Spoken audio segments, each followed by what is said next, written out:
Itu pocong yang tadi di depan pintu. Begini bang, berdiri. Saya buka pintu bareng sama satpam tuh, dia di depan, dia di sini. Sampingan begini tuh pocong ngeliatin saya begini aja. Suaranya makin jelas, nyanyinya makin kenceng di situ. Itu ada yang selalu teriak di telinga saya itu. 2 orang, dan itu tuh suara bokap sama suara emak gua bang.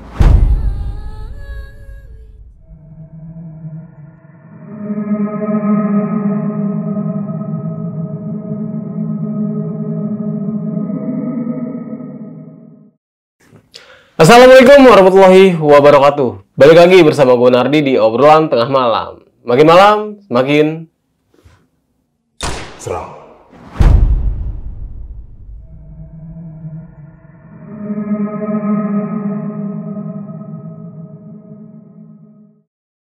Oke sob, kali ini gue sudah kedatangan seorang narasumber yang mungkin kalian sudah kenal dan sudah tahu dengan ceritanya seperti apa.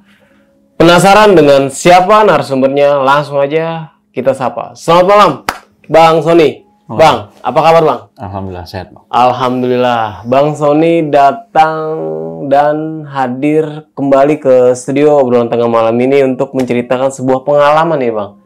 Ini pengalamannya cerita yang kemarin berlanjut atau gimana Bang?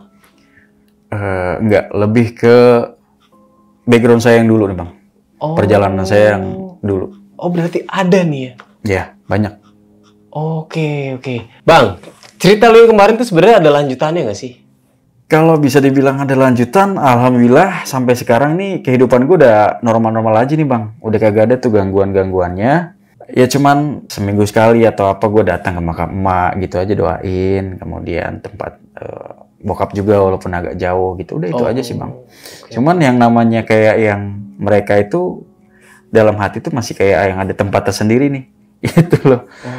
Nggak ada sih. Ya pengennya sih udah baik-baik aja deh bang. Normal-normal aja ke depannya. Dan buat jadikan pelajaran aja. Buat semuanya. Oke. Amin. Semoga si Randy sama si Devi ini udah hilang lah ya. Ya pengennya gitu bang. Oke. Bang Sony, mungkin penonton pada penasaran nih sama cerita yang sebelum kejadian itu seperti apa dan bagaimana, mungkin ditahan dulu nih Bang ceritanya. Sebelum kita lanjutkan ke ceritanya, jangan lupa subscribe dan nyalakan loncengnya agar kalian gak ketinggalan episode terbaru dari obrolan tengah malam. Like juga video ini dan jangan lupa klik tombol hype-nya. Buat kalian yang ingin menjadi narasumber di obrolan tengah malam, langsung aja kirim cerita kalian lewat link yang ada di bawah sini. Bang Sony, sudah siap? Siap. Obrolan tengah malam? Gitu.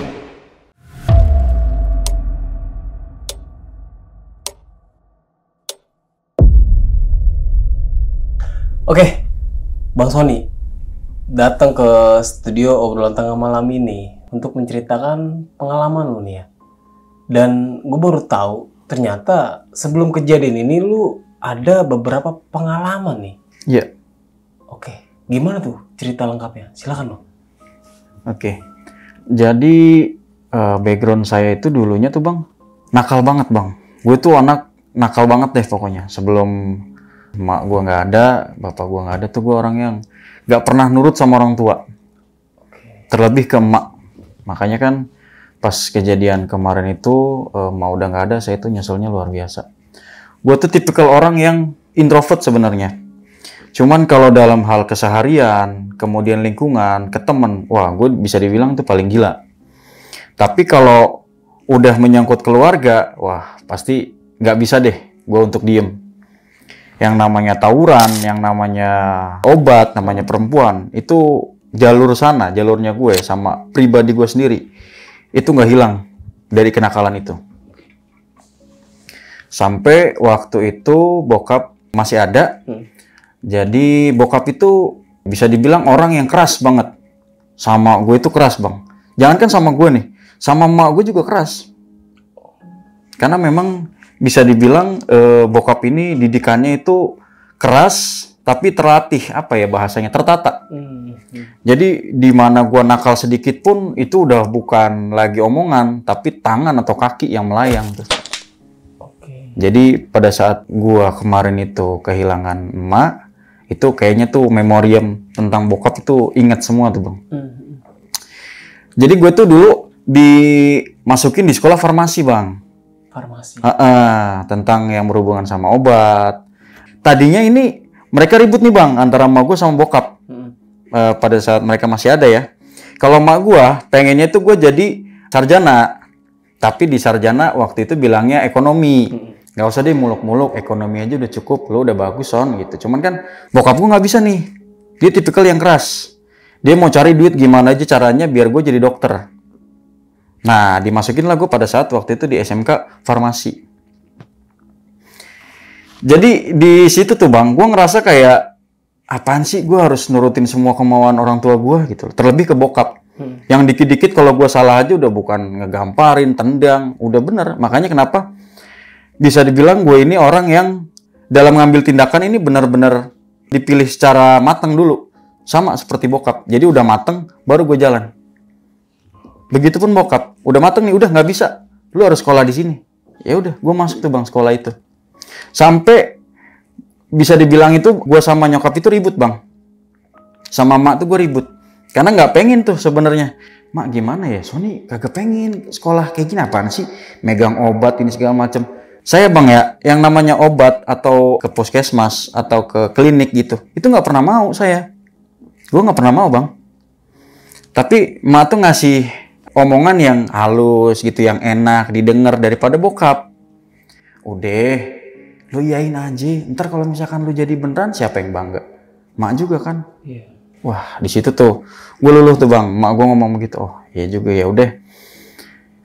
Tapi kalau misalkan Sony nggak jadi apa-apa gimana mak? Sony kan emang bukan bidangnya di obat-obatan kedokteran. Tapi dari situ bang, gue dapat banyak ilmu. Dari sekolah farmasi ini gue mengenal obat. Dari kerasnya bokap gue, terus didikannya itu ya alhamdulillah yang sampai saat ini tuh gue pegang. Jadi di situ dimana ada momen nih, bokap jam 1 pulang bang, balik dia. Nah, di situ kan saya berpikir kalau nyokap tuh kagak mau bukain pintu. Soalnya di luar itu gedor-gedor udah kayak orang yang namanya orang mabuk gimana sih.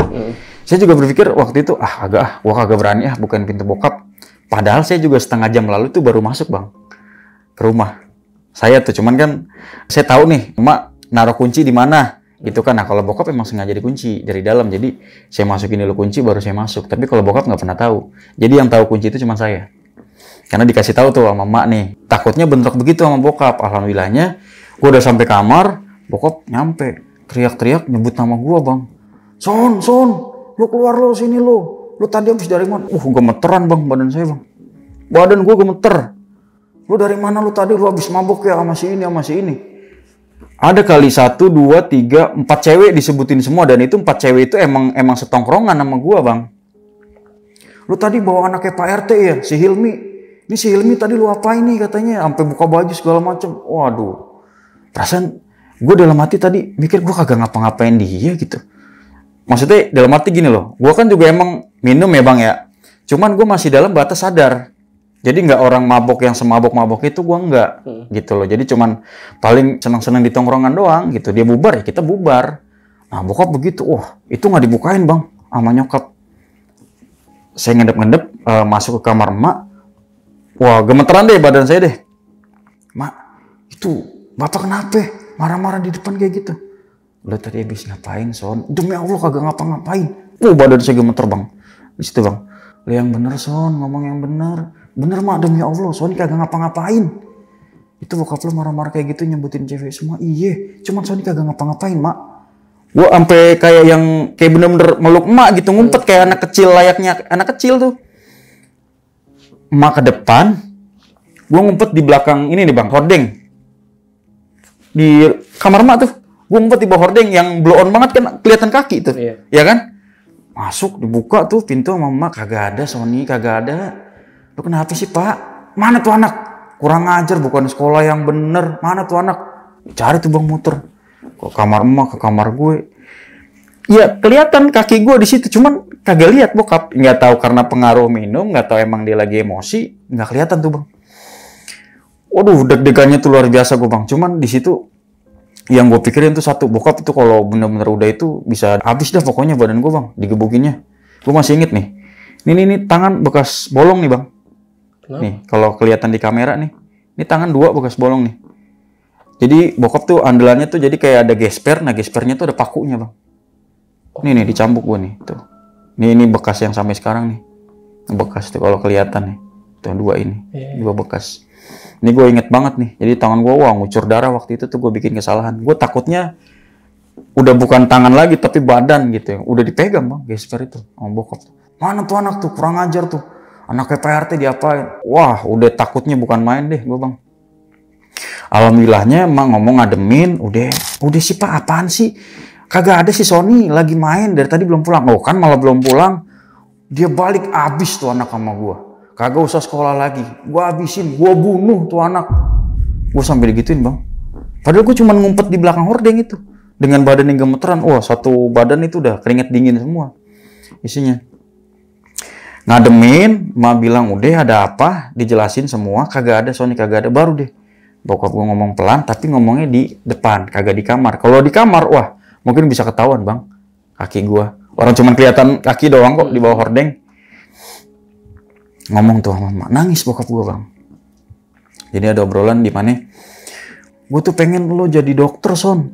Minimal lo tahu deh tentang obat, lo bisa deh jadi perawat, atau lo bisa jadi mantri deh. Gue tuh pengen banget kayak gitu. Jadi bokap tuh ngomong di situ dia punya penyakit, tapi baru dikasih tahu bang. Gue tuh sampai sekarang ini, gue punya penyakit jantung itu kagak ngomong sama lu semua yang ada di rumah ini. Tambah nangis bang. Gue di posisi yang di situ lagi ngumpet ngedengerin, wah bokap sakit. Jadi bokap itu punya riwayat yang dia sendiri nggak mau pengen kita tahu. Mak juga nggak boleh tahu bang. Jadi posisinya gimana ya? Gue serba salah tuh di situ tuh bang. Gue mikir, wah ya Allah. Emang bisa gue jadi dokter ya? Apa emang bisa gue jadi yang ngerti kedokteran dan segala macam? Sementara gue obat aja belum tahu nih, belum apal nih satu sama lain nih gitu kan. Cuman bokap ngomong kayak gitu, nangis sama emak. Udah tuh emak cuman tangan itu ngelambai doang ke saya nih gini-gini gitu. Dia diem aja situ, saya ngeliatin dari jauh. Adem, ada omongan bokap yang, kalau nanti sampai gue mati, lu belum jadi apa-apa Son. Wah, gue bisa jadi arwah gentayangan Son. Digituin gue bang. Posisi gue lagi ngedengerin, astagfirullahaladzim. Itu yang tadinya gue mungkin yang takut, kemudian wah jadi kena tuh di hati tuh. Kena banget tuh omongan bokap tuh bang. Jadi gue pada saat itu udah bertekad tuh bang. Udah pokoknya sekolah yang bener. Gue harus ngerti obat. Minimal kalau misalkan gue gak jadi dokter, gue jadi mantri atau jadi buka klinik deh gitu. Itu tuh bang. Yang pesannya bokap sampai masih ada gitu. Ngebekas banget di hati saya. Jadi kerasnya dia, cara ngedidiknya dia, itu emang benar-benar ada dan terlatih gitu. Itu pas malam itu tuh bang, gue tuh cuma doa, ya begini deh tangan gue nih.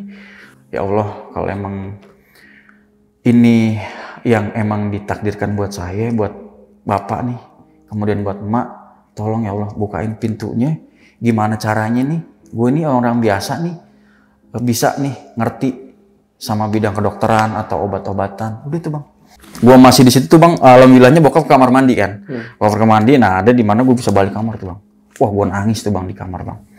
Gue nangis itu udah mungkin jam 2, jam 3 tuh bang. Malamnya itu gue kan gak bisa tidur. Terngiang-ngiang tuh bang, obrolannya bokap. Sampai gue kebawa mimpi, dimana pada saat itu mimpi gue itu semuanya tentang kedokteran. Dimana kayak badan gue itu dipotong-potong putus bang, habis. Itu gue gak tahu tuh pertanda apa.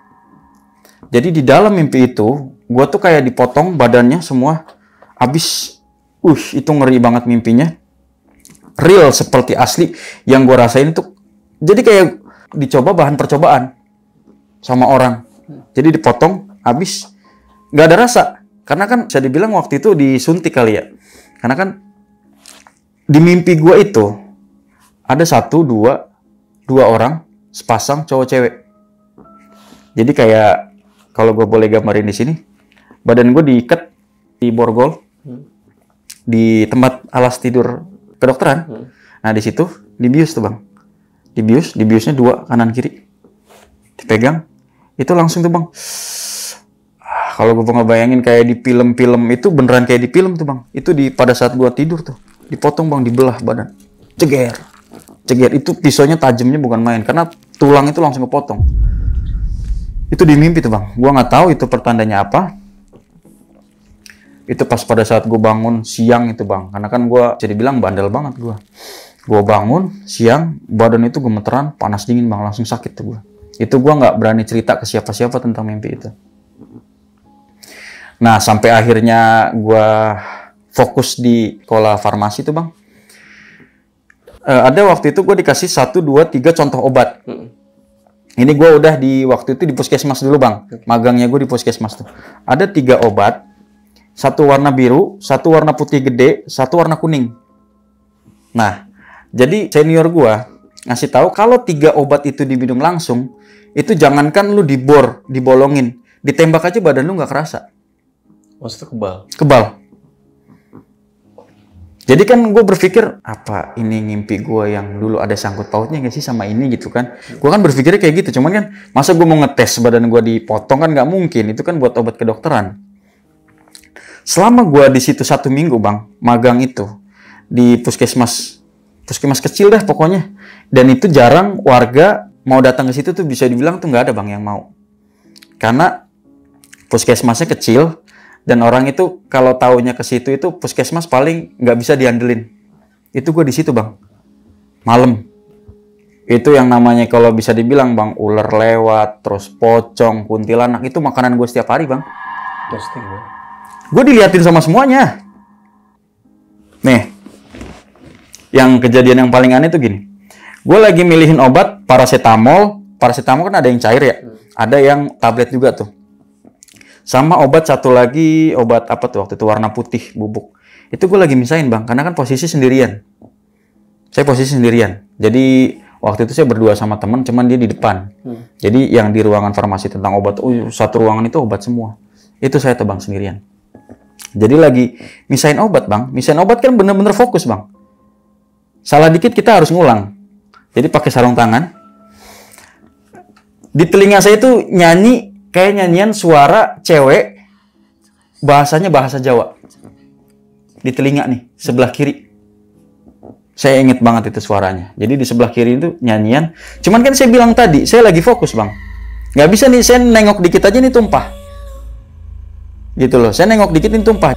Udah saya biarin aja tuh bang, ada kali sekitar 2-3 menit itu nyanyian bang. Lama ya? Lama. Itu astagfirullahaladzim, yang namanya badan saya kaku itu kaku kali, cuman kan saya harus nuangin satu-satu, terus packing lagi pelan, masukin lagi, packing lagi, masuk lagi. Jadi fokus saya tuh di situ. Kalau saya nengok dikit atau gerak dikit, ini udah pasti tumpah. Gitu loh. Sementara nyanyian itu di sini. Nyanyian itu kayak, aduh ngalunnya itu benar-benar kayak suara, abang tuh suara gamelan. Nah itu kan ada suara sindennya ceweknya. Persis begitu.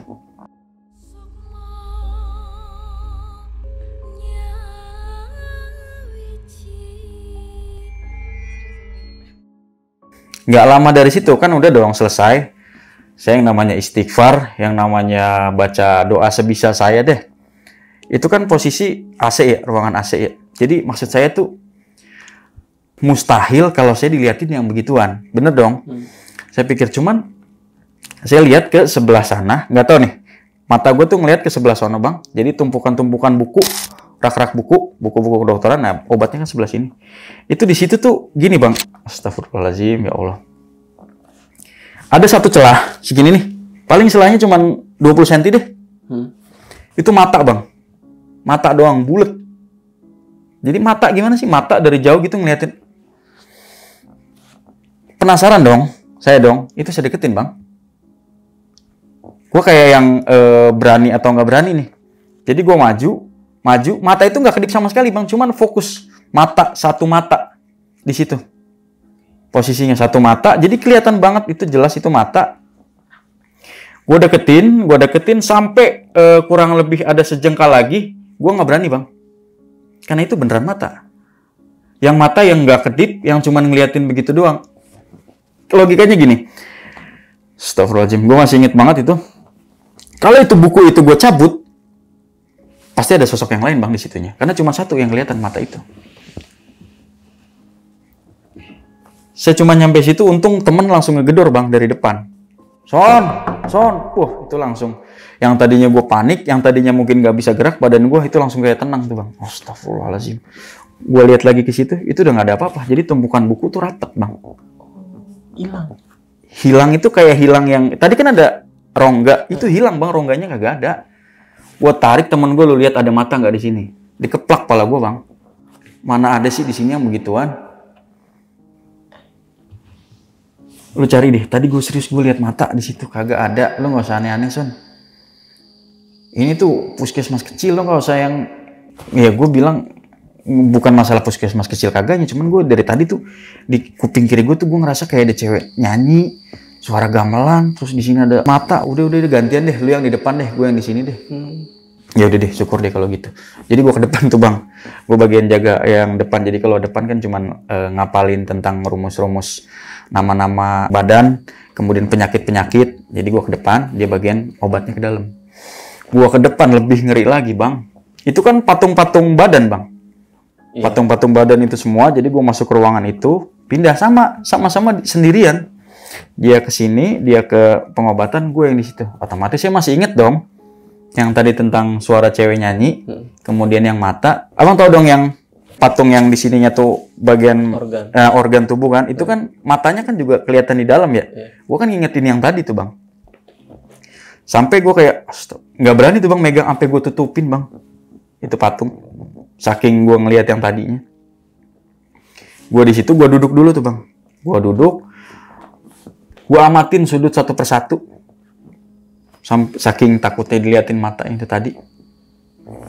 Gue liatin sudut satu persatu begini. Bang, itu boneka bang. Belok bang begini. Tuh. Patung nih. Patung bang. Itu muter bang 180 derajat begini. Astagfirullahaladzim. Seakan-akan ngasih tahu gue ada gitu loh. Itu gue buka pintu, gue kabur ke depan bang, ke jalan raya.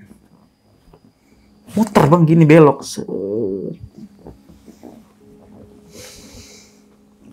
Gue ke depan itu masih kondisi baju kerja tuh, baju putih tuh, baju farmasi tuh. Gue ke depan, gue sampai kayak yang, wah gue nggak mau lagi kerja beginian, gue nggak mau lagi, bilang gitu. Itu di malam itu tuh, wah astagfirullahaladzim, yang gue inget itu mata sama yang badan itu patung itu muter begini ya, orang kagak ada orang bang, ruangan AC. Siapa juga gitu yang bengkokin itu badan. Gue keluar, ketemu sama satpam, security puskesmas. Bang, lu ngapa? Kagak pak, kagak apa-apa. Lu kayak orang lari-lari. Iya, cuman teman saya lagi di dalam, coba tengokin pak. Gue bilang kayak gitu.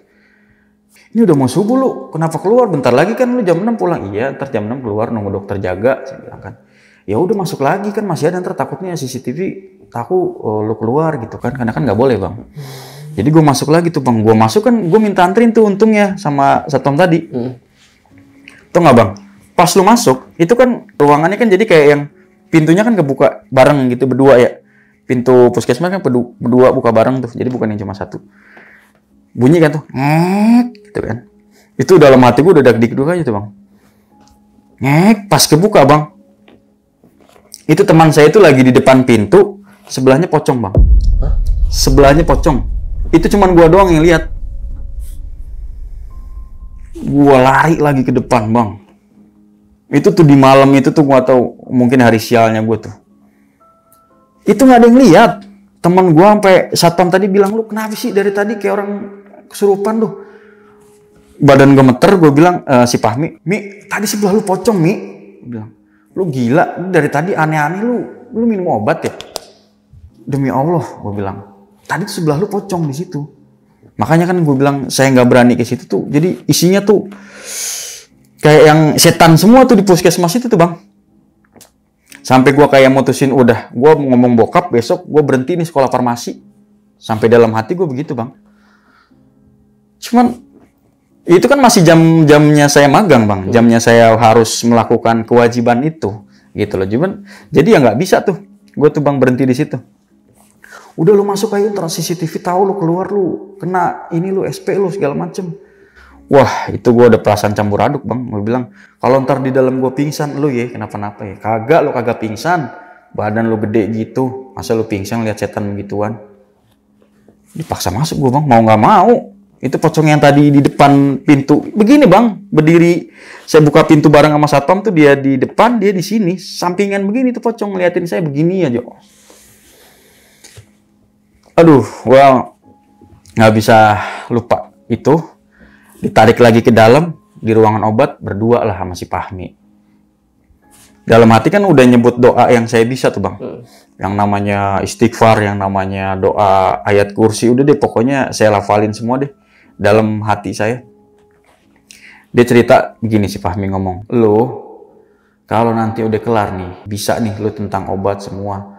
Dia ngasih tahu tuh jadi sebagai abang-abangan gue nih bang, si Fahmi itu senior gue, karena kan dia yang paling paham nih bang.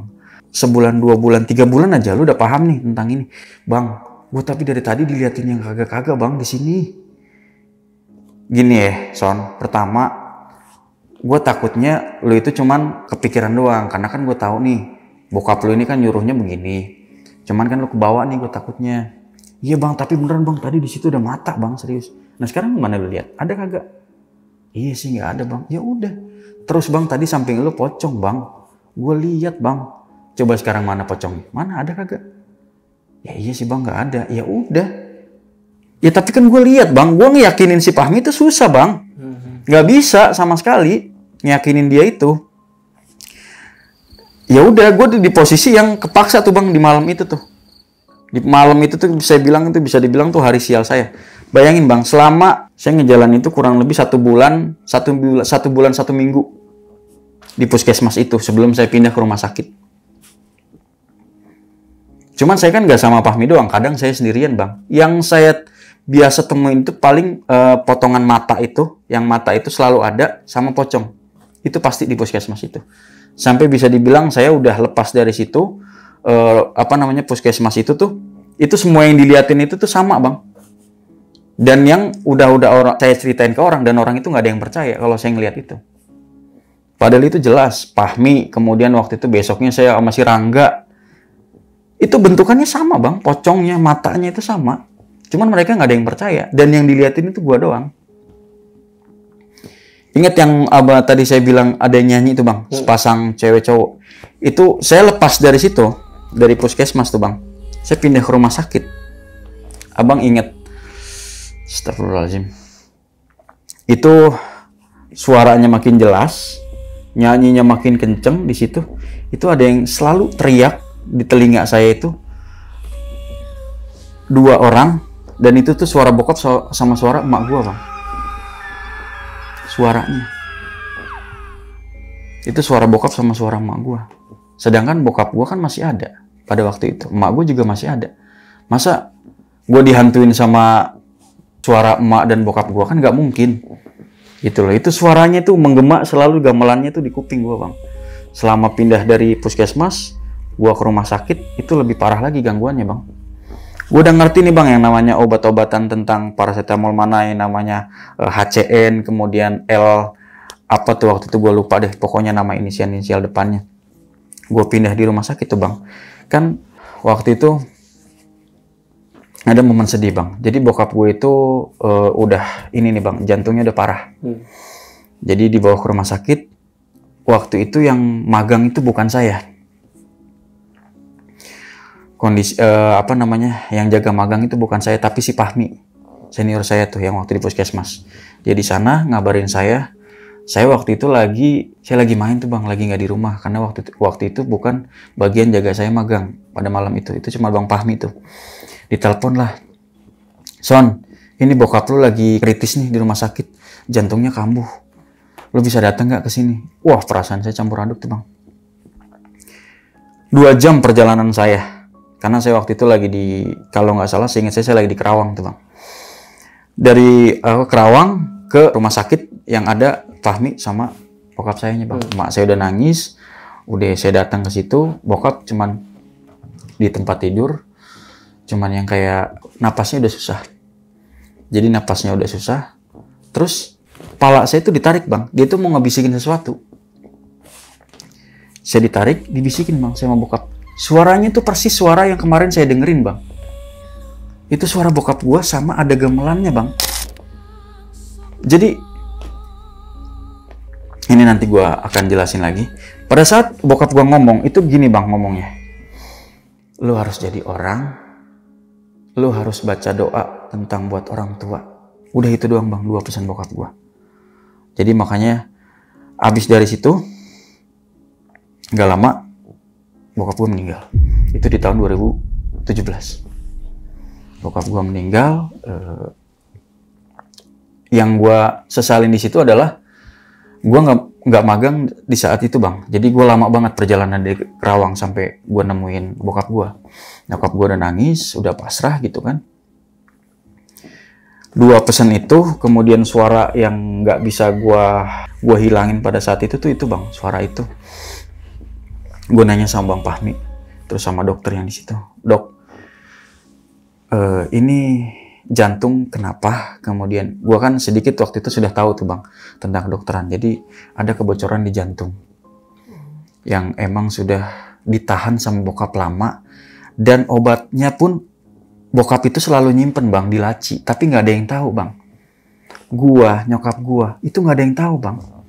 Bokap gua selalu minum obat itu, tapi bokap gua nyimpen rapih banget rahasia ini. Nyokap gua pulang lihat itu satu kotak laci, jadi lacinya laci kunci bang. Nah yang megang kuncinya itu cuma bokap. Jadi ada waktu itu dicariin sama nyokap kuncinya di mana, ada di atas TV, jadi apa namanya, tempat kecil gitu. Dibuka, itu isinya obat semua bang. Dan di situ udah ada riwayat kronisnya bokap tentang jantung itu. Jadi nggak ada yang ngasih tahu bang tentang bokap itu penyakitnya. Mungkin itu yang bokap itu pengennya gue jadi dokter atau mantri minimal. Wah dari situ gue langsung kayak yang ngerasa bersalah bang. Dulunya gue bandelnya kayak gimana, kemudian gak nurut sama bokap. Wah bokap meninggal, terus ya langsung dingin badannya, kaku gitu loh. Jadi pada malam itu tuh gue putusin untuk diem di situ, nggak kemana-mana. Nyokap pulang, ngurus semuanya. Gue cuman bisa doain. Gue pegangin tangan bokap yang tadi bisikin, kemudian suara-suara aneh itu selalu ada bang. Suara aneh itu selalu ada, dan adanya cuma di telinga sebelah kiri, nggak di sini, tapi di sini.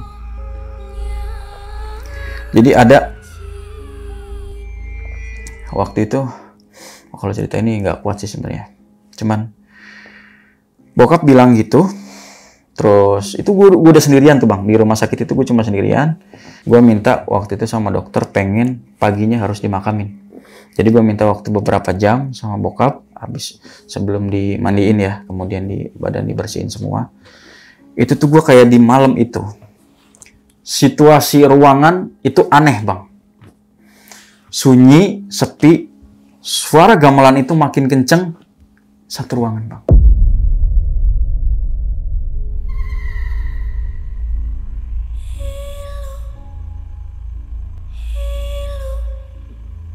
Teng tong teng tong teng teng teng. Gue kayak yang suges dong bang dalam pikiran. Gue mau teriak tuh bang di situ bang. Cuman kan gue di posisi yang lagi sedih gitu kan, berkabung. Ini apa artinya gitu loh. Gue takut banget tuh bang di situ bang. Cuman gue nggak berani keluar. Gue pengen posisi yang gue nemenin bokap dengan kesalahan gue tadi gitu. Gue terlalu lama gitu. Suara itu kayak menggema bang di dalam ruangan tuh. Gue nggak tahu maksudnya, artinya apa. Kemudian selesai dari situ, ada tuh bang suara 2, cowok sama cewek. Itu yang tadinya di kuping, ini menggema bang. Son, son, son, son, son. Wah, udah bukan merinding lagi bang badan saya. Muter bang suara itu. Son, Sony, son, son, son. Astagfirullahaladzim. Lu bayangin bang jadi gua, gimana coba rasanya. Takutnya, paniknya udah jadi satu bang. Itu mungkin di atas jam 12 deh bang. Gue beraniin diri buat gitu. Sebelum jam 3 itu udah ditarik mau dimandiin ya, mau dibawa pulang. Itu gue masih inget. Dan di jari bokap gue di sini bang, di jari manisnya itu kayak ada bekas luka kecil. Jadi kayak luka koreng, cuman segini nih bang, robek. Itu yang gue inget banget. Itu luka robek pada saat dibawa. Jadi udah nggak ada darahnya, cuman luka robek gitu loh.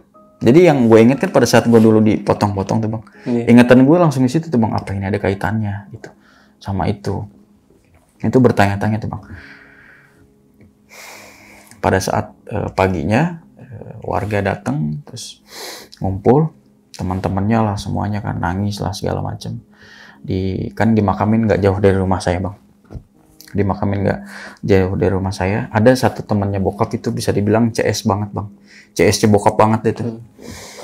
Ngerangkul saya terus bilang begini,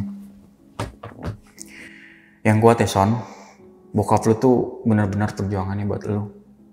Iya om, gue manggilnya om. Ntar gue ceritain deh bokap lu kayak gimana, sampai dia benar-benar nyari duitnya tuh buat sekolah lu, gimana buat keluarga lu. Iya om, makasih om. Sampai diturunin ke liang lahat terakhir bang. Gua nggak kuat di situ tuh. Jadi pada saat di situ tuh gue dilihat kayak ada penampakan cowok sama cewek bang di kuburannya dia, di kuburannya bokap. Itu gue nggak kenal siapa cowok ceweknya. Jadi kayak yang megangin bokap, jadi kayak yang naruh gitu bang. Walaupun kalau kata orang kan cewek kan nggak boleh masuk ya, kalian lihat. Itu tuh gue ngeliat itu tuh cewek bang. Nggak tahu siluetnya, nggak tahu itu orang atau bukan, itu tuh cewek bang. Cuman gue nggak berani ngomong ke semua orang. Dari situ gue cuman ngeliat dari atas, kemudian ustadz semua doain, nyokap gue udah nangisnya. Gue nahan sama teman-teman gue tuh udah nepukin gue semua, jangan nangis. Selesai dimakamin, gue di situ bang sama CS-nya bokap. Dari awal dijelasin sama dia, sama si om ini, jadi rambutnya gondrong bang. Dia peminum berat juga, tapi alhamdulillahnya waktu itu dia udah tobat bang. Dijelasin bang gue, bokap itu seperti apa sosoknya. Jadi di luaran itu bokap itu sering nolongin orang bang. Gue nggak tahu bang. Jadi yang mungkin dia mabok-mabokan, yang backgroundnya dia sering ngomelin anak di rumah, itu di luar itu dia sering nolongin orang bang. Jadi bokap kan ada turunan Jawa. Jadi bokap ada turunan Jawa, terus yang luka di sini kecil, itu gue diceritain bang, kenapa?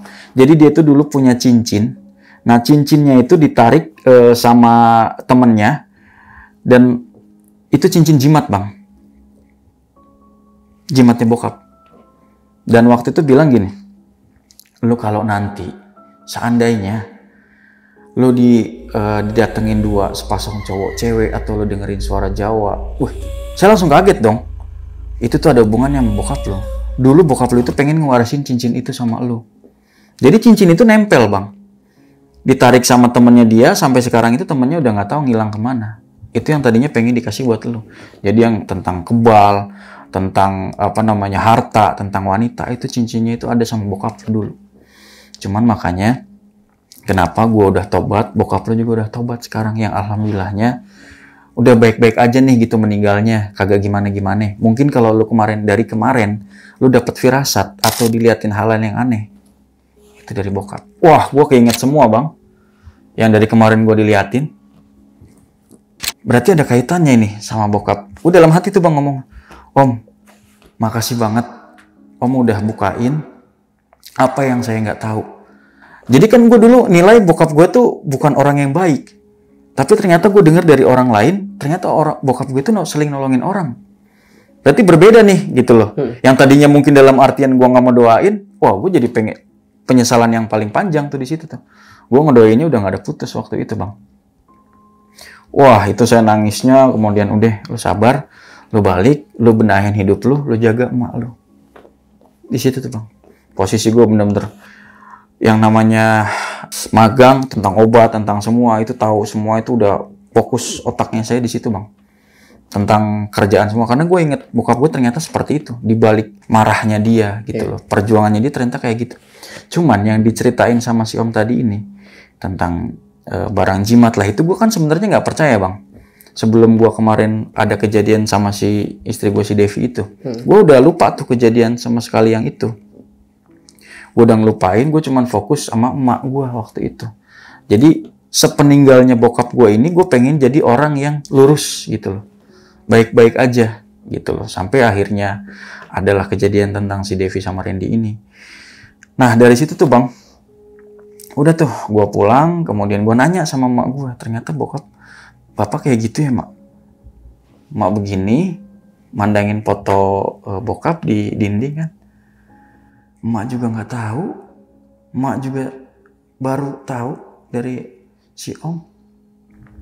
Ternyata bokap kayak gitu. Ya, emak juga baru tahu. Jadi berlinang air mata gitu emak sambil ceritanya. Sony yakin mak bapak di surga, kita doain aja bareng-bareng. Dari situ tuh bang, gue kayak dapet siluet bokap nyata banget bang. Itu pas pada saat udah di rumah kan, kalau kata orang kan, kalau kata orang ya meninggal itu kan masih muterin rumah ya. Nah itu kayak datang tuh bang siluet bokap bang di depan nih, berdiri nih. Itu senangnya saya luar biasa. Yang mungkin dulu saya tuh bertolak belakang, saya nggak senang banget ketemu sama bokap, itu jadi kayak senang banget bang, luar biasa rasanya. Jadi cuma siluet bokap, itu senyum bang bokap sama gua bang. Sempet kayak ngasih sesuatu, pengen jabat tangan sama saya maju, udah keburu hilang bang. Terus hilang, cuman jadi ya hilang aja begitu. Asap yang hilang. Mak, bokap tadi bapak mak. Iya. Ya udah lo doain aja baik-baik. Wah itu gue nggak bisa nangis, tapi gue pergi ninggalin emak, masuk kamar, gue nangis bang. Menyesal gue bang. Ternyata bokap itu kayak gitu loh. Yang gue nggak tahu dia mungkin sering marah sama gue, sama emak. Ternyata dia tuh sering nolongin orang. Ya nggak tahu kalau dulunya dia tuh mungkin bandel juga gitu loh. Tapi kan mungkin udah tobat dan segala macem. Pada saat gue lagi renung tuh bang, lagi badan gue nangis banget. Itu kanan, kiri, itu cewek yang tadi gue lihat di makam bang. Sini. Jadi kayak cuman putih, mukanya putih, flat.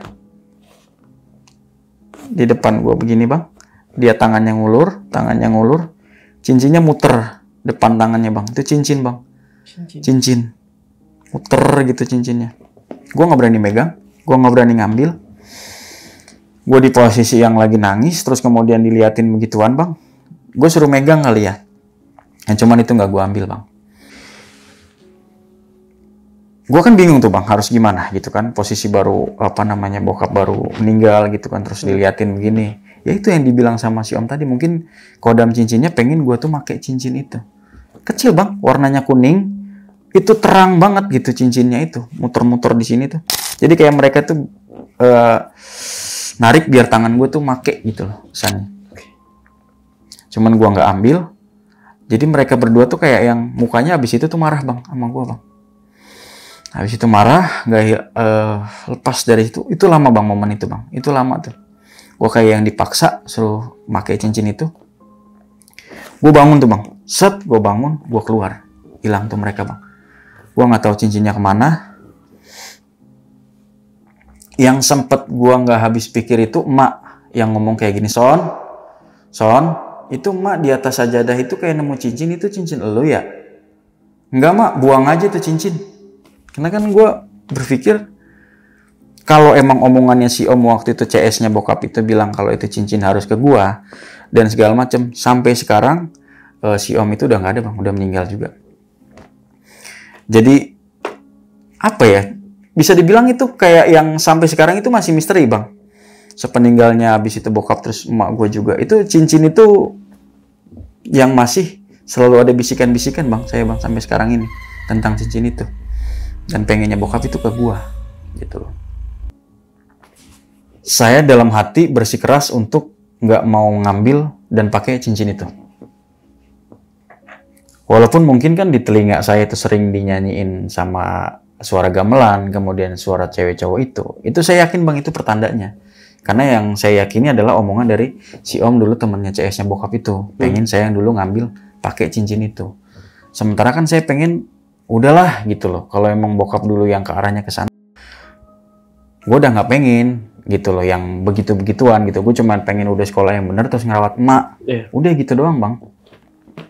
Buang aja mak, bilang. Pada saat dibuang sama emak, wah itu bang. Malam tidurnya saya itu nggak bisa tidur bang. Yang namanya suara gamelan itu makin kenceng bang. Jadi kayak son. Jadi teriakan sonnya itu bener-bener kayak yang gangguin gue tidur bang, gitu loh. Jadi kayak yang inget yang tadi saya bilang badan saya dipotong-potong, kayak difilmin lagi bang. Kayak gue di flashback putar lagi, badan gue dipotong-potong, nyambung lagi bang sendiri bang. Karena gue pakai cincin itu. Ayo dong lu pakai cincin ini gitu. Ayo dong lu pakai cincin ini. Saking nggak maunya gue bang. Jadi kan cincin itu yang dibilang sama CS-nya bokap tadi itu bisa bikin kebal. ke wanita, terus ke harta juga. Cuman gue nggak mau gitu. Sampai si om itu paginya tuh datang bang, bukan paginya, malamnya itu datang nemuin gue, Son, gue ada firasat kagak enak. Lu sebenarnya gimana sih cincin itu ketemu sama lu? Om, gue jujur ya sama lu, gue kagak berani itu pakai cincin. Itu ngomongnya kita berdua doang, makanya takutnya orang mikirnya gimana. Gue kagak berani om, mending lu pakai deh, soalnya kan itu perintah dari bokap lu. Iya, perintah pada saat masih hidup. Kalau udah meninggal kan masa ya gue harus nurutin? Saya mikirnya logika gitu loh bang, udah meninggal masa ya harus diturutin juga. Terus kemudian bokap gue udah tenang lah gitu kan. Iya, cuman kalau kata gue lu pakai aja deh Son. Kagak deh om deh, kalau emang om yang pakai, om aja deh yang pakai. Ya apalagi gue kagak berani lah gitu. Itu cincin om, itu masih muter-muter bang di rumah. Sampai mak saya bilang buang itu, balik lagi. Kalau nggak di kamar saya, di kamar mak gue. Udah lu pakai deh Son. Kagak, wah gue mau pakai om. Udah om, gue mau balik cabut. Saya pulang tuh bang, dia ngomel-ngomelin saya tuh si om itu. Son, lu mendingan pakai deh daripada lu terkenapa. Kepikiran tuh bang saya di rumah, apa ya gue harus pakai gitu kan. Itu cincin tuh tiba-tiba udah ada bang di meja kecil saya tidur, itu udah ada ngegeletak kayak yang udah bener-bener paham dan tahu. Iya. Jadi kalau dipakai saya itu agak kendor sedikit karena kan bokap tangannya gede, jadi pakainya bokap kan di jari kelingking sini. Jadi kalau saya masukin di sini nih agak muat nih bang, cuman saya nggak berani masukin, jadi cuman kayak nyoba ngetes gini. Itu suara gamelan tuh makin kenceng bang di telinga. Suara gamelan itu ting. Masya Allah.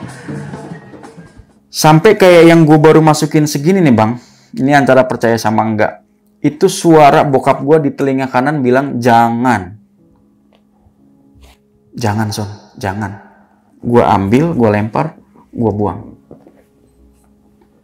Jadi kayak yang bertolak belakang nih, yang tadinya mungkin setan itu atau jin itu nyuruh gue pakai, bokap gue ada yang bilang itu telinga kanan itu jangan.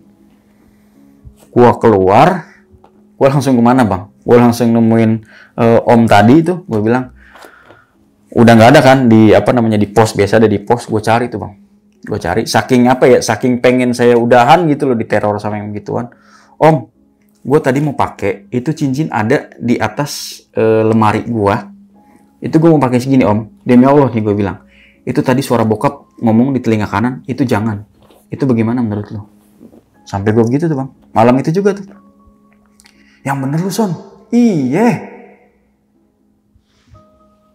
Terus gimana om menurut lo nih? Ya udah deh, enaknya lo aja deh, gimana ya, gue nggak berani ikut-ikutan. Gue pulang lagi dong bang. Cari nih tuh cincin yang tadi gue buang itu, gue cari, gue ubek-ubek tuh bang. Itu udah kagak ada. Cincin tadi tuh. Sampai sekarang itu saya masih inget. Emak teriak tentang cincin di atas sajadah. Kemudian pada saat gue buang itu udah nggak ada, hilang sampai sekarang. Cuman yang saya masih pertanyakan itu tentang suara gamelan sama penampakan dua tentang cowok sama cewek ini. Itu yang selalu nampak sepeninggalnya bokap. Sampai saya udah berhenti di magang tuh bang. Saya udah bisa dibilang saya waktu itu mutusin nggak kerja tuh bang, jadi emang fokus ngerawat emak aja. Makanya pada saat itu saya jualan obat-obatan. Jadi saya kerja di salah satu toko obat yang ada di daerah Jakarta Timur. Mungkin itu terkenal juga bang, daerah situ. Itu sempat saya sekitar 2 tahun.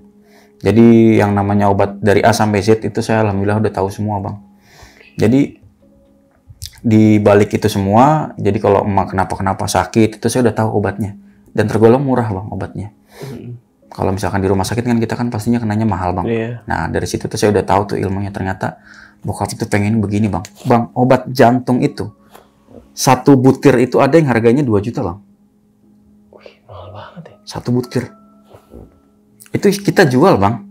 Sedangkan harga di belakang layar itu cuma 200.000 bang. Itu tentang pengobatan tuh. Seperti itu tuh. Jadi oh ternyata bokap tuh berpesan kayak gini, ternyata terbaiknya juga ya. Ternyata gue bisa bantu orang yang sekiranya saya jahatnya di situ pernah bang kayak gitu. Jadi orang nggak punya uang, cuman bawa uang segini, itu obatnya saya kasih bang. Itu jahatnya saya juga tuh. Mungkin kesalahan saya tuh. Cuman ya saya nggak tega gitu loh jual obat yang 500.000, kemudian orang itu cuma bawa 100.000, minta obat 3 butir, saya kasih 5 butir bang buat dia. Ya tetap saya masukin uang itu, tetap saya masukin ke pertokoan, saya masukin, cuma saya tambahin. Itu yang mungkin menurut saya ada miss di 100.000, saya tambahin lah 30.000 atau 50.000 ke situ tuh bang. Sampai dari situ saya ngerasa kalau ternyata dari sekelumit sepeninggalnya bokap, kemudian nakalnya dia dulu, kemudian ngasih tentang mau cincin yang waktu itu nggak mau saya pakai, itu tuh ternyata ada hubungannya sama pada saat saya udah menikah itu bang. Cuman ya saya kan nggak mungkin langsung belak-belakan ya ngomong ke emak gitu kan kalau pengen dikasih cincin segala macam gitu. Ya, cuman kalau pada saat waktu itu saya bilang saya dagang di emperan tuh bang, saya udah dagang toko obat, dari obat apa aja, obat kuat segala macam. Itu tuh cincin itu yang selalu ngejaga tempat dagang saya bang, adanya di atas. Itu cincin itu nggak bisa diambil, nggak bisa diapa-apain. Itu sampai sekarang masih ada di tempat lapak tempatnya dagangnya saya. Itu selalu masih ada. Jadi saya nggak megang, saya nggak ngambil, tapi selalu ada di situ dan itu selalu saya liatin. Oh ternyata masih ada.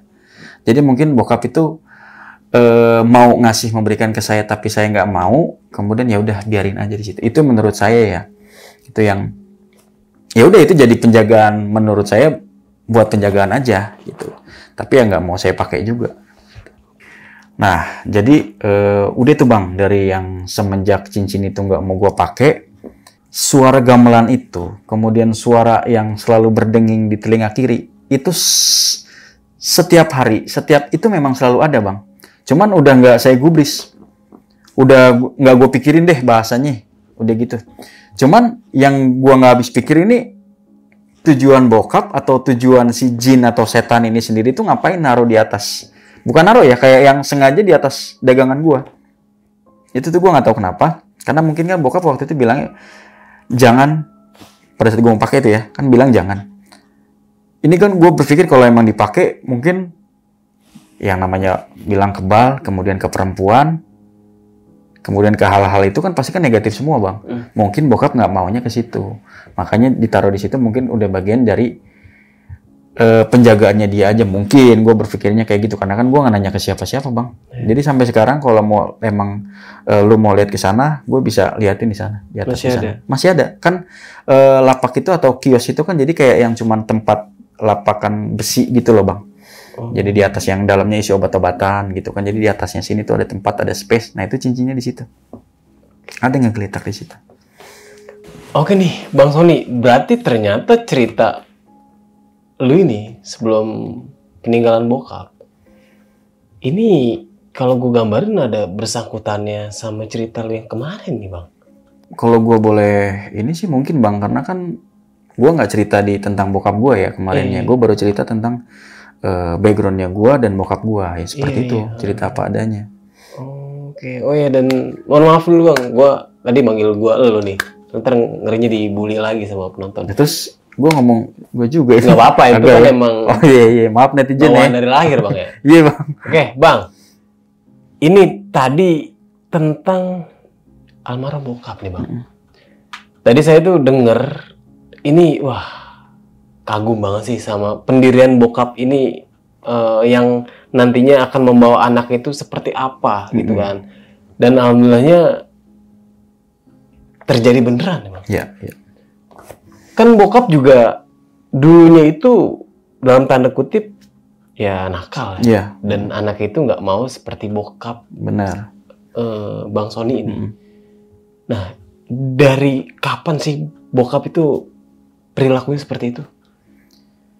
Kalau dibilang dari kapannya, dari kapan apanya nih, nakalnya atau ya dari dulu nikah sama mak gue udah sering berantem bang, ribut mereka. Dari gue SMP terus masuk ke sekolah farmasi itu udah ribut mulu bang tiap hari. Dan bisa dibilang pulang itu dalam keadaan mabok dan pasti marah-marah. Oke. Gitu. Dan Bang Sony juga maksudnya sampai dilukai gitu ya? Iya, ini nih luka yang kalau di kamera jelas tuh. Ini 2 bolong nih. Iya. Nah ini kan ketika Bang Sony ini udah meranjak ke sekolah farmasi nih. Iya, udah. Nah itu waktu SMP atau SD pun pernah dilakuin seperti itu sama almarhum? Kalau waktu dulu di SD atau SMP mungkin cuman dari omongan bang, bahasa yang nggak enak lah keluar kasar semua, gitu ya. kasar. Dan waktu itu sempet pakai sapu, gembok itu pakai sapu. Iya. Itu kan, tapi kan karena emang kenakalan gue bang. Iya. Jadi gue tuh kalau dulu tuh pulang itu pasti lewat dari maghrib. Itu maghrib itu gue gak ada di rumah, pasti pulang itu habis isya kalau nggak jam 8. Anak umur segitu bang belum pulang di rumah, udah bukan digebukin lagi. Iya bener. Sama. Kita juga dulu begitu. Gitu. Kalau misalnya jam 6 nggak pulang, Dicariin. dicariin sama sapu. Bener. Itu. Masalahnya kenapa bendanya sapu ya? Bendanya sapu ya? Bener. Iya. Sama ya? Nah itu dia. Oke, lanjut bang ke ceritanya nih. Wah, bingung juga sih untuk menanyakan hal seperti ini bang. Soalnya dari bokap pun ketika mempunyai cincin itu bang Sony tahu nggak sih? Saya nggak tahu bang. Justru kan yang cerita itu CS-nya bokap nih bang. Oke, sebelum dilepas sama temennya si bokap ini. Dia itu cuman ngasih tahu waktu pada saat almarhum bokap itu meninggal, terus cerita lama sempat cerita di situ. Jadi pengen waktu itu cincinnya itu ngasih ke saya langsung, gitu loh. Cuman pada saat direbut karena tahu nih gitu bokap gua pakai yang jimat segala macam gitu, direbut diambil lah sama temennya si om tadi ini. Tapi si om tadi temannya si om tadi ini kayak yang nggak jodoh sama cincin itu. Jadi cincin itu tuh abis dia ambil tapi balik lagi ke bokap gua bang, gitu loh. Jadi kayak ditarik paksa, makanya di sini ada luka di bokap tuh luka. Karena Dilepasnya kapan bang? kalau dia nggak bilang dilepasnya kapan sih bang, cuman dia ngasih tahu tentang silsilah tentang jimat cincinnya itu yang mau dikasih ke gua, gitu loh. Jadi yang awal-awal gua kerja di farmasi kemudian penampakan itu, gua rasa mungkin ada hubungannya sama setan-setan atau cincinnya itu bokap gitu bang. Oke. Nah, ketika cincin itu balik lagi ke bokap nih, ke almarhum ya. Nah, itu Bang Sony sempat nanya nggak sih sama teman bokapnya Om Sony ini tentang asal-usul dari cincin tersebut? Apakah ada ritual tersendiri dari cara pemakaian dan segala macam? Kalau abang nanya ke situ, gue inget nih bang. Apa ya bahasanya ya? Jadi kalau temannya bokap kan nggak ngasih tahu ya tentang bagaimana. Cuman bokap itu kalau pulang ke rumah, kemudian jadi di belakang rumah tuh kayak ada tempat apa sih namanya, tanah kecil gitu di belakang buat duduk-duduk, buat dia ngerokok gitu. Dia pasti selalu duduk di situ. Kalau saya perhatiin nih bang, dia tuh ngelepas cincinnya. Bokap nih, seingat saya nih pas banget abang nanya kayak gitu, gue jadi inget bang. Dia ngelepas cincinnya kan di sini nih. Dia ngelepas cincinnya, terus taruh di tanah tuh bang. Di tanah itu tuh yang tadi saya bilang di tempat ngerokok. Jadi posisinya belakang rumah, pojokan. Bokap selalu gitu, taruh di situ. Dari situ tuh bokap kayak yang baca tuh bang, cuman saya nggak ngerti bacanya baca apa. Soalnya bahasanya bahasa Jawa. Gua agak paham tuh. Kapan? Malam atau? Oh, pasti malam. Itu seingat saya cuman sekali doang. Jadi kayak bokap tuh kayak yang nggak pengen ada orang lihat. Cuman kan gue posisi waktu itu sempet ngeliat cuma sekali bang, itu doang ngeliatnya. Saya nggak tahu tuh bacanya apa. Taruh di situ, kemudian udah diambil lagi, masukin lagi. Itu tuh bang, saya ingat gue tuh bang. Nah itu nyokap tahu nggak sih? Nggak tahu, kagak tahu bang. Masa selama bertahun-tahun nikah nggak tahu tentang bokap Bang Sony ini memakai sesuatu di tangannya? Ya kalau ya cuma sekedar cincin mah mungkin tahu kali bang nyokap. Cuman kan nggak tahu itu cincin tentang buat apa, bagaimana. Tapi sempet Bang Sony ini menanyakan nggak ke emak? Enggak, bang, lu tahu nggak? Bokap gue itu bisa dibilang ini gede, tinggi, putih, ganteng bang. Ya, itu tuh kalau abang tahu ibu-ibu PKK, nah itu tuh selalu ke rumah nyariin bokap bang. Ngapain? Nggak tahu. Makanya nyokap emak sering ribut sama bokap itu, Bu RT ngapain sih pada nyariin bapak semua? Udah bukan urusan lu.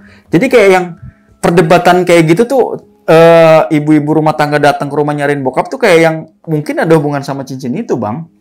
Sering ribut lah itu di rumah sama emak. Jadi bokap itu kalau bisa dibilang tuh kan, bokap itu dulu pensiunan ya. Jadi dia PNS, kerjaan dulunya kerjaan enak lah bisa dibilang gitu. Terus udah selesai ada jaminan kerja. dari situ, ya itulah yang buat ngehidupin kita gitu loh. Tapi di samping itu, bokap hobinya tuh kayak ayam, ngadu ayam gitu loh bang, segala macam dari situ duitnya bang. Nggak dikomplain sama... Ya, mau ngomplain gimana, orang kerasnya juga beda, kerasan bokap gue. Udah di belakang rumah itu aja isinya, cuman lahan kecil aja itu. Cuman kalau bokap lagi ngerokok ya paling ngeliatin ayam gitu doang. Kagak bisa ini. Makanya kalau abang tentang bilang tadi cincin itu cuman sekali doang itu yang gue lihat bang. Bokap taruh di situ, terus dibacain, kagak tau bacanya apa. Udah gue kagak berani lagi. Sekali gue kelihatan, abis kali bang diomelinnya gue. Oke nih, Bang Sony, perihal tentang cincin sepeninggalan almarhum nih. Sebelumnya Bang Sony kan menceritakan kalau cincin itu, bisa bilang, lu nggak boleh make nih, Bang Sony nggak boleh make nih. Ketika Bang Sony itu mau make, ada suara penolakan dari almarhum. Iya. Nah, tapi kenapa? Pas ketika Bang Sony ini dagang, cincin itu kok tiba-tiba bisa ada di atas dagangannya Bang Sony ini? Rukonya nih ya? Iya, di atas tempat dagangan gitu. Iya, Kecil. itu posisinya di mana itu? Di seng-seng mana itu? Sama lah sejajar sama saya gitu. Jadi kan tempat dagangan cuman lapak kiosan gitu bang. Jadi ada di palang gini bang, rata. Nah ini di bawahnya ini kan obat-obatan. Nah di atas ini buat kayak nyimpan plastiknya, kemudian tempat-tempatnya itu kardus-kardus yang udah nggak kepake itu di situ. Nah cincin itu ada diletak di urutan pojok sebelah. Kalau dari sini, berarti kanan sebelah situ. Nempel. Nempel, bukan dibilang nempel. Apa ya? Geletak di situ. Jadi saya nggak megang, jadi saya cuman, lah kok cincin ada di sini ya? Saya nggak megang, saya nggak ambil. Pasti selalu kalau saya lihat cincin itu, dengung lagi nih suara gamelannya. Gitu. Kenapa Bang Sony bisa nebak kalau itu cincin sepeninggalan Bang? Karena memang itu bang, warnanya kuning, mengkilap banget. Kemudian pada saat ada cincin itu, badan saya tuh kayak yang semua merinding, terus suara gamelan itu nggak berhenti, pasti ada di kuping sebelah kiri. Kalau misalkan abang tanya kenapa, terus ada di situ, saya ngambil sisi baiknya bang. Dalam artian gini, kalau itu dulu mungkin saya pakai, saya nggak mungkin jualan kayaknya deh. Mungkin saya jadi orang yang bisa dibilang sombong, atau mungkin ke wanita, atau mungkin ke yang kebal segala macam. Saya ngambil sisi baiknya bang di situ, bener deh. Jadi diperlihatkannya kemudian gangguan-gangguan itu yang kemudian harusnya gue pakai, kemudian bokap bilang jangan, udah yang gue ikutin bokap bang, jangan. Kalau tentang mau suara gamelan, mau di sebelah kiri, mau suara cewek, mau apa, gue udah nggak peduliin sebenarnya. Jadi yang gue ambil di situnya aja gitu loh. Gue ingat pesan bokap, kemudian bokap udah jadi orang yang bener, terus gue masih ada emak, ya udah gitu loh. Gue mau lempeng aja deh, gue sama macem-macem, gitu aja. Kenapa nggak dibuang? Bang, lucunya sama bang. Pada saat gue buang, itu besoknya ada di situ lagi. Gue kan dagang setiap hari. Udah berapa kali lu mencoba untuk buang? Pertama kan gue gini, gue nggak berani megang. Gue takutnya kan ya bisikan-bisikan itu kemudian dipakai ke tangan gue gitu kan. Cuman gue udah dalam hati tuh udah tekadnya udah pokoknya apa ya, udah bener bulet deh gitu deh. Gue pokoknya cuman punya emak doang nih, udah nggak punya siapa-siapa lagi.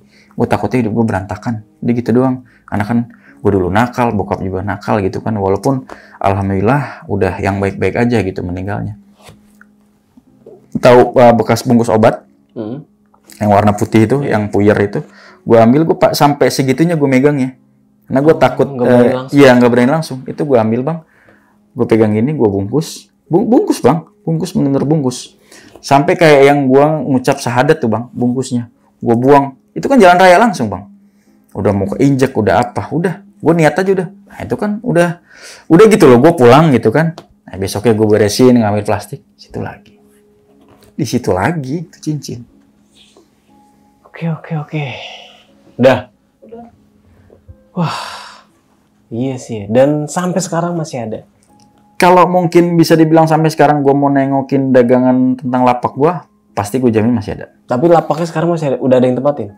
Kalau lapak mungkin udah ada yang tempatin. Jadi cuman dagangan saya sama obat-obatnya masih ada di belakang rumah yang lama. Jadi kan rumah yang itu kan udah dijual di situ. Oke.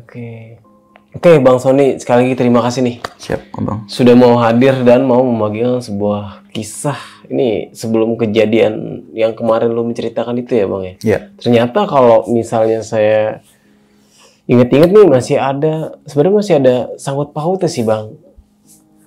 Ya, mungkin nanti semuanya bakal ya semoga normal kembali ya, Bang. Amin ya, Bang. Dan kejadian lu tuh udah nggak bakal datang lagi ya si dua orang brengsek itu, Bang.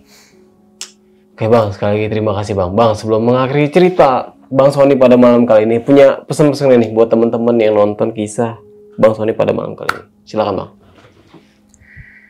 Iya, pesan paling penting buat kalian semua, doain buat orang tua, meskipun udah nggak ada atau masih ada, udah itu aja sih pesan yang paling mustajab, itu aja udah.